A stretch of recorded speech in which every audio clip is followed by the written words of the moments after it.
मित्रांनो, तुम्हाला माहिती आहे का, मोडी लिपी ही छत्रपती शिवाजी महाराजांच्या काळात खूप प्रमाणात वापरली जात होती.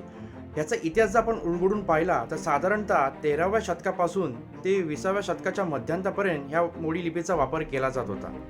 महादेव यादव आणि रामदेव यादव यांच्या राज्यकाळात हेमाडपंत यांनी या मोडी लिपीचा विकास केला.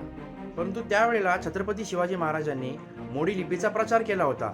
मोडी लिपी ही प्रामुख्याने मराठी भाषेमधील प्रमुख लिपी म्हणून लिहिली जात होती. छत्रपती शिवाजी महाराजांच्या काळात कुठलाही दैनंदिन व्यवहार असो किंवा कुठलाही राजघराण्यातून लिहिलेला पत्रव्यवहार असो, तो मोडी लिपीतच त्यावेळेला लिहिला जात होता.